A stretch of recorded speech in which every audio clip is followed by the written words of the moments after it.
एक गांव में राधिका नाम की एक लड़की रहती थी। राधिका बहुत ही शांत स्वभाव की और एक सीधी लड़की थी। राधिका गांव के ही एक सरकारी स्कूल में पढ़ाई करती थी और राधिका के माता पिता साधारण किसान थे। पूरे साल वो लोग खेतों में काम करते थे। राधिका भी उनके घर के कामों में हाथ बटाया करती थी। ऐसे ही सब कुछ ठीक चल रहा था, लेकिन अचानक से सूखा पड़ने की वजह से राधिका के पिता को बहुत ही नुकसान होता है। उस वजह से उनकी आर्थिक हालत भी खराब हो गई। उसके पापा के पास घर चलाने के लिए बिल्कुल भी पैसे नहीं थे। वो घर चलाने के लिए उधार लेने लगे। ऐसे ही बड़ी मुश्किलों से उनका गुजारा हो रहा था। कुछ दिनों बाद राधिका अपनी माँ के पास आई और अपनी माँ से बोली, माँ, मेरी सभी सहेलियाँ पिकनिक पर जा रही हैं। क्या मैं भी उनके साथ पिकनिक पर जा सकती हूँ? वाह बेटा, ये तो बहुत ही अच्छी बात है, लेकिन तुम उनके साथ कैसे जाओगी बेटा? वहाँ जाने के लिए पैसे देने पड़ेंगे और अभी तेरे पापा की हालत बहुत खराब है बेटा। लेकिन माँ, मुझे उनके साथ जाने का बहुत मन है। मैंने उन लोगों को वादा किया है। आप पापा से कहिए ना। राधिका, ऐसे जिद करके कोई फायदा नहीं है। मैंने कहा ना, अभी तेरे पापा के पास इतने पैसे नहीं हैं कि वो तुझे घूमने के लिए दे पाए। आप लोग कभी भी मुझे कुछ नहीं देते। उस दिन आपने कहा था कि इस महीने आप मुझे नए कपड़े खरीद कर देंगी, लेकिन आप मुझे बाजार ही नहीं लेकर गयी। बेटी, अभी तो बड़ी हो गई है, अभी तुझे सब कुछ समझना पड़ेगा। एक बार हमारे सर से ये मुसीबत हट जाए, फिर तू जो चाहेगी मैं वही तुझे दूंगी। इतना कहकर राधिका की माँ वहाँ से चली गयी। अपनी माँ की ये बातें सुनकर राधिका को अंदर ही अंदर बहुत गुस्सा आने लगा। फिर राधिका मन ही मन सोचने लगी, अगर मैं अपने दोस्तों को मना करूँगी तो वो लोग पक्का मेरा मजाक उड़ाएंगे। मैं तो अभी उनके सामने जा ही नहीं सकती। ये सब सोचकर राधिका अपने घर से बाहर निकलकर गांव में ही घूमने लगती है कि अचानक उसने देखा कि उसकी कुछ सहेलियां उसके सामने से ही आ रही थीं। ये देखकर वो उनसे छुपने के लिए उल्टे रास्ते पर जाने लगी। ये सब सोचते हुए ही वो चल रही थी, इसलिए उसे समझ ही नहीं आया कि वो चलते चलते जंगल के बीचों बीच आ गई है। अरे, मैंने ध्यान ही नहीं दिया मैं यहाँ कब और कैसे पहुँच गई। लेकिन ये जगह तो बहुत ही सुंदर है। मैं थोड़ा आगे जाकर देखती हूँ, शायद आगे और भी सुंदर सुंदर जगह हो। ये सोचकर राधिका जंगल में बने एक छोटे से रास्ते से आगे बढ़ने लगी। आगे बढ़ते हुए उसे अचानक से एक रोशनी दिखाई दी। लगता है सामने कोई तो है, लेकिन अगर मैं उसके सामने चली गई तो मुझे खतरा भी हो सकता है। ये सोचकर राधिका पेड़ के पीछे से उस रोशनी को देखने की कोशिश करने लगी। तब उसने देखा कि एक सुंदर सी लड़की हाथ में एक मशाल लिए फूलों के पेड़ से फूल तोड़ रही है। अरे, ये कौन है? मैंने तो सुना था कि इस जंगल में कभी भी कोई नहीं आता है, लेकिन इनको देखकर लगता है कि ये कहीं की रानी है। मुझे यहाँ छिपकर देखना चाहिए। फिर राधिका बहुत देर तक उस पेड़ के पीछे छुपी रही। बहुत देर छिपे रहने के बाद जब उस लड़की का फूल तोड़ना हो गया तो वो लड़की जंगल के दूसरी तरफ जाने लगी। ये देखकर राधिका के मन में और भी उत्सुकता हो गई और वो छुप छुप कर उस लड़की का पीछा करने लगी। पीछा करते हुए वो कुछ दूर तक गई। फिर उसने देखा कि वो लड़की अचानक से गायब हो गई। अरे, ये कैसे हो सकता है? अभी तो वो लड़की यहीं पर थी। शायद वो लड़की आसपास ही होगी। मैं चारों तरफ ढूंढकर देख कर आती हूँ। ये सोचकर राधिका दबे पांव आसपास घूमने लगी और उस लड़की को ढूंढने लगी। तब उसने कुछ ऐसा देखा कि उसकी आंखें खुली की खुली रह गईं। उसने देखा कि उसके सामने एक बड़ा सा महल है और वो महल सोने और चांदी का बना हुआ है। ये मैं क्या देख रही हूँ? इतना सुंदर महल इस जंगल के अंदर, वो भी सोने और चांदी का। मैंने तो गांव वालों को इसके बारे में कहते हुए नहीं सुना। शायद अब मुझे यहाँ से वापस चले जाना चाहिए। ये सोचकर राधिका वहाँ से वापस जाने ही वाली थी, लेकिन उसका मन नहीं माना।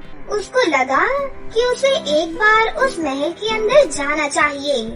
ये सोचकर वो उस महल के अंदर चली गई। उस महल में कोई भी नहीं था, लेकिन वो महल बहुत ही सुंदर था। ऐसे ही वो महल में घूमने लगी। कुछ देर बाद घूमते घूमते वो एक ऐसे कमरे में पहुंची जो कमरा सिर्फ लहंगों से भरा हुआ था, और वो लहंगे बहुत ही सुंदर थे। वो लहंगे देखकर राधिका को बहुत पसंद आया। फिर उसने कहा, काश मेरे पास भी ऐसे लहंगे होते तो मैं इनको पहनकर कितनी सुंदर लगती, और मेरी सहेलियां भी मेरे कपड़ों का मजाक नहीं उड़ा पाती। ये सोचकर वो उन लहंगों को देख रही थी कि तभी अचानक से उसके पीछे से उसे एक आवाज आती है। क्या हुआ? तुम्हें ये लहंगे पसंद आए हैं? अगर तुम चाहो तो तुम इन्हें अपने पास रख सकती हो। ये आवाज सुनकर राधिका बहुत चौंक गई। उसको लगा कि वो अब पकड़ी गई है। ये सोचकर वो जैसे ही डरी डरी पीछे मुड़ी तो उसने देखा कि उसके पीछे वही लड़की खड़ी है जो कुछ देर पहले जंगल में फूल तोड़ रही थी। उनको देखकर राधिका और भी ज्यादा डर गई, और वो डरी हुई आवाज में उस लड़की से बोली, मुझे माफ कर दीजिए, मैं यहाँ चोरी करने नहीं आई हूँ। मैंने ऐसा महल कभी भी नहीं देखा, इसीलिए मैं बस यहाँ घूमने आई थी। तुम्हें मुझे कुछ समझाने की जरूरत नहीं है, मुझे सब कुछ पता है। तुम कौन हो और यहाँ क्या करने आई हो? मैंने तुम्हें यहाँ आने दिया, इसलिए ही तुम यहाँ पर आ पाई हो। मतलब मुझे कुछ भी समझ नहीं आ रहा। आप कौन हैं और ये महल यहाँ पर कब से है? मैं जादुई लोक की राजकुमारी हूँ। ये महल यहाँ पर बहुत सालों से है, लेकिन मैं जब चाहती हूँ कि कोई ये महल देख पाए तभी वो देख सकते हैं। यहाँ पर मेरा कोई भी दोस्त नहीं है, इसलिए मैंने सोचा कि क्यों ना हम दोस्त बन जाएं। उस जादूगरनी की ये बात सुनकर राधिका को पहले विश्वास ही नहीं हो रहा था, लेकिन उनके ऊपर विश्वास करने के अलावा राधिका के पास और कोई भी रास्ता नहीं था। इस वजह से राधिका उस जादूगरनी के साथ दोस्ती कर लेती है। कुछ देर में ही उन दोनों में बहुत ही अच्छी दोस्ती हो जाती है। उसके बाद राधिका रोज रोज वहाँ पर आने लगी। एक दिन उस जादूगरनी ने राधिका से कहा, राधिका ये देखो, मैं तुम्हारे लिए जादुई लहंगा लेकर आई हूँ। मुझे पता है तुम्हें लहंगा पहनने का बहुत शौक है, इसलिए मैं तुम्हारे लिए ये लहंगा लेकर आई हूँ। और ये सिर्फ लहंगा नहीं है, इससे तुम जो भी मांगोगी तुम्हें वो सब मिल जाएगा। जादूगरनी की ये बात सुनकर राधिका बहुत ही खुश हो गई, और वो जादुई लहंगा लेकर अपने घर वापस चली गई। उसके घर वालों को भी उस जादूगरनी के बारे में पता था, इसलिए जब से राधिका वो लहंगा लेकर घर आई थी, उसके घर वालों को भी जो चीज चाहिए होती थी वो उस लहंगे से मांग लेते थे। ऐसे ही कुछ दिनों में ही राधिका बहुत ही अमीर हो गई, और राधिका के घर वालों के अमीर होने की वजह से लोगों को ये बात खटकने लगी। ये सब देखकर राधिका की सहेली ने जब राधिका से इन सब के बारे में पूछा, तो उसने खुले दिल से उस जादूगरनी के बारे में अपनी सहेलियों को सब कुछ सच सच बता दिया। राधिका, मुझे भी उस जादूगरनी से मिलने जाना है, मुझे भी वहाँ पर ले चलो ना। मुझे भी वो सोने चांदी का महल देखना है। ये कहकर राधिका की वो सहेली राधिका से बहुत जिद करने लगी, और राधिका भी कुछ कर नहीं पाई, और वो उसको अपने साथ ले जाने के लिए तैयार हो गई। तब उसकी वो सहेली मन ही मन सोचने लगी, अब मुझे कुछ भी करके उस जादूगरनी को अपने वश में करके उसका सब कुछ मुझे अपना करना पड़ेगा। ये सोचकर राधिका की वो सहेली उसके जान पहचान की एक चुड़ैल के पास गई और उसके पास से उस जादूगरनी को अपने वश में करने के लिए एक काला जादू किया हुआ गुलाब लेकर अपने पास रख लिया। अगले दिन राधिका अपनी सहेली को लेकर उस जादूगरनी के महल में चली गई। राधिका की सहेली को देखकर जादूगरनी भी बहुत खुश हो गई। तब राधिका की सहेली उस जादूगरनी से कहती है, मैं आपसे पहली बार मिलने आई हूँ, इसलिए मैं अपने बगीचे से आपके लिए एक सुंदर गुलाब का फूल लेकर आई हूँ। ये कहते हुए राधिका की सहेली ने वो शैतान जादू वाला गुलाब निकाला और उसने वो शैतान गुलाब जैसे ही जादूगरनी के हाथ में दिया तो वो धीरे धीरे बेहोश होने लगी। ये देखकर राधिका चौंक गई और राधिका की सहेली जोर जोर से हंसने लगी। राधिका की सहेली तभी राधिका को पकड़ने ही वाली थी, लेकिन उस दिन राधिका ने वो जादुई लहंगा पहना हुआ था। अचानक से उस लहंगे से तेज रोशनी निकलने लगी और उस रोशनी से जादूगरनी के हाथ का गुलाब जमीन पर गिर गया। फिर उस जादूगरनी को होश आ गया। फिर उस जादूगरनी ने राधिका की सहेली को पकड़ लिया और उम्र भर के लिए उसको कैद खाने में डाल दिया। लेकिन उस घटना के बाद उनकी दोस्ती और भी ज्यादा गहरी हो गई और उधर राधिका अपने माता पिता के साथ भी हंसी खुशी से रहने लगी। किसी जमाने की बात है, वीणापुर नाम के एक गाँव में अनिका और पार्वती नाम की दो जुड़वा बहनें अपनी माँ सरोज और पिता हरि के साथ रहती थीं। अनिका और पार्वती के पिता हरि शहर की एक बहुत बड़ी कंपनी में काम करते थे। वो कभी कभी ही अपनी दोनों बेटियों से मिलने के लिए आते तो उनके लिए बहुत सारे गिफ्ट्स लेकर आते थे। अनिका और पार्वती वैसे तो जुड़वा बहनें थीं, लेकिन रंग रूप में दोनों बिल्कुल ही अलग थीं। अनिका चांद की तरह गोरी थी, उसके गुलाबी गाल और लंबे रेशमी बाल उसकी सुंदरता पर चार चांद लगाते थे। पूरे गांव में अनिका जैसे बाल किसी के भी नहीं थे, परंतु वो स्वभाव में बिल्कुल भी अच्छी नहीं थी। वहीं दूसरी तरफ पार्वती अपनी बहन की बिल्कुल ही उलट थी। वो बहुत ही काली और गंजी थी। पार्वती के बचपन में बहुत ही लंबे और घने बाल थे, परंतु कुछ साल पहले एक बीमारी के चलते पार्वती के बाल झड़ना शुरू हो गए और 2 साल बाद वो पूरी तरह से गंजी हो गई थी। पार्वती दिल से बहुत ही अच्छी थी। वो हमेशा गरीबों और असहाय लोगों की सहायता करती थी।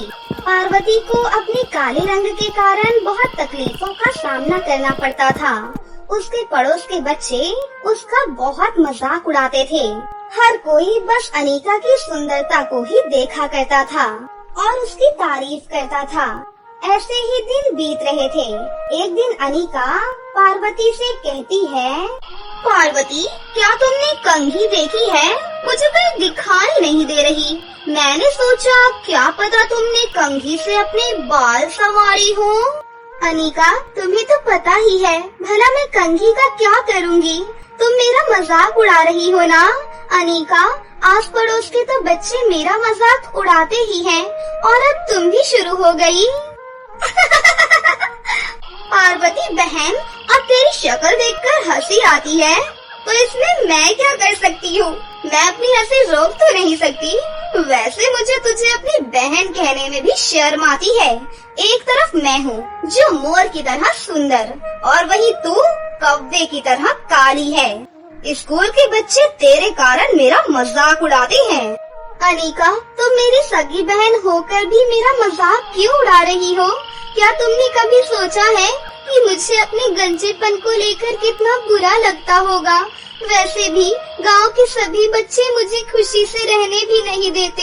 घर में तो रहकर कि तुम मुझे चैन की सांस लेने दो। अनिका, पार्वती, कहाँ हो मेरी प्यारी बच्चियों? जल्दी से बाहर आ जाओ, मुझे तुम्हें कुछ बताना है। अपनी माँ की आवाज सुनकर अनिका और पार्वती दोनों अपनी माँ के पास आ जाती हैं।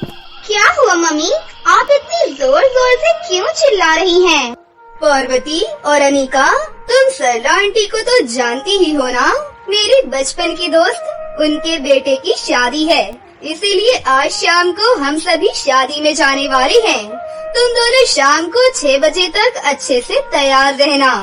मम्मी, मुझे बेइज्जती कराने का कोई भी शौक नहीं है। मैं इस कलमुही के साथ जाऊं, इस कारण लोग मेरा बहुत मजाक उड़ाते हैं और लोग कहते हैं, देखो देखो काली गोरी की जोड़ी आ गई है। सुन पार्वती की बच्ची, अगर तुझे मेरी और मम्मी की इज्जत की थोड़ी भी चिंता है तो तू हमारे साथ मत जाना। तेरे कारण मेरी और मम्मी की बहुत बेइज्जती होती है। पार्वती, अगर मैं तेरी जगह होती तो मैं कब की मर जाती। अनिका, तुम ये क्या कह रही हो? पार्वती तुम्हारी बड़ी बहन है और तुम हो कि तुम्हें अपनी बड़ी बहन पार्वती के साथ चलने में बेइज्जती महसूस होती है। तुम पार्वती की कितनी बेइज्जती कर रही हो, उसके ऊपर क्या बीत रही होगी। मम्मी, आप अनिका को इतना फोर्स क्यों कर रही हो? अनिका शायद तुमसे सही ही कह रही हो। मेरे कारण तुम्हारी और माँ की बहुत बेइज्जती होती होगी, इसीलिए मैं तुम्हारे साथ शादी में नहीं जाऊंगी। इतना कहकर पार्वती घर से बाहर निकल जाती है। पार्वती चलते चलते एक घने जंगल में पहुंच जाती है। उसके बाद वो जंगल में ही एक पत्थर पर बैठकर बहुत जोर जोर से रोने लगती है। बचपन से लेकर आज तक सभी लोग मुझे काली कलूटी गंजी कहकर चिढ़ाते हैं।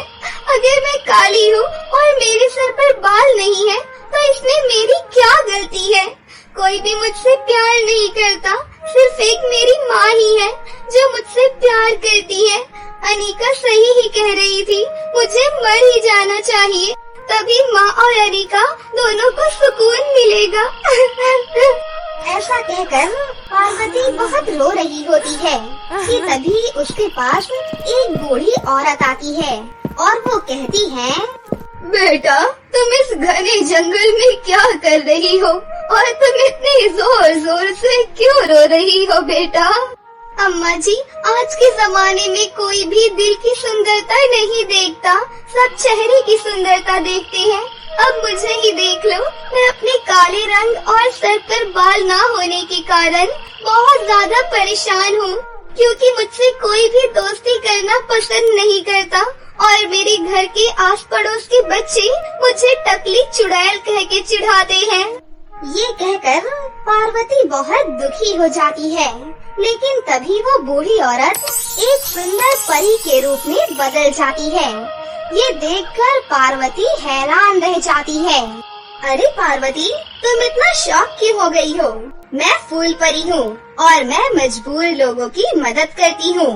बेटा, मुझसे तुम्हारा ये दुख देखा नहीं जाता।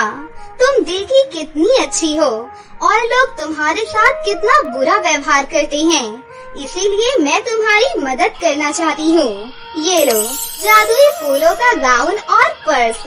तुम जैसे ही इस फूलों के गाउन को पहनोगी तो तुम पहले से बहुत ज्यादा सुंदर हो जाओगी और तुम्हारे बाल भी वापस आ जाएंगे। और हाँ बेटा, तुम इस जादुई फूल के पर्स में से जितने चाहो उतने पैसे निकाल सकती हो। इसमें से पैसे कभी भी खत्म नहीं होंगे।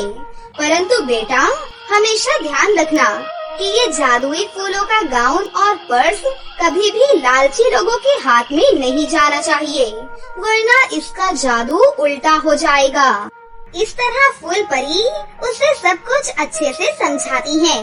पार्वती फूल परी का वो जादुई फूलों का गाउन और पर्स लेकर बहुत ज्यादा खुश होती है। फिर पार्वती वो फूलों का गाउन और पर्स लेकर अपने घर वापस आ जाती है। लेकिन पार्वती जैसे ही उस फूलों के गाउन को पहनती है तो वो पहले से बहुत ज्यादा सुंदर हो जाती है और उसके सर पर घने बाल भी आ जाते हैं। पार्वती अपने आप को इतना सुंदर देखकर बहुत ज्यादा खुश हो जाती है। शाम को जब पार्वती की माँ सरोज और बहन अनिका शादी से घर वापस आती हैं, तो वो पार्वती का इतना सुंदर रूप देखकर चौंक जाती है। लेकिन सरोज अपनी बेटी की सुंदरता देखकर बहुत खुश हो जाती है और उस दिन के बाद से पार्वती फूलपरी के जादुई फूलों के पर्स से अपनी माँ सरोज और बहन अनिका को बढ़िया बढ़िया नाश्ता बनाकर खिलाती है।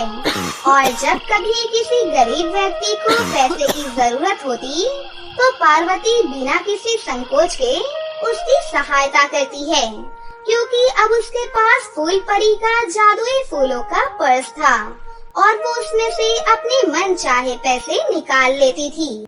फिर उस दिन के बाद से पार्वती अपनी माँ सरोज और बहन अनिका के साथ हंसी खुशी से अपनी जिंदगी जीने लगती है।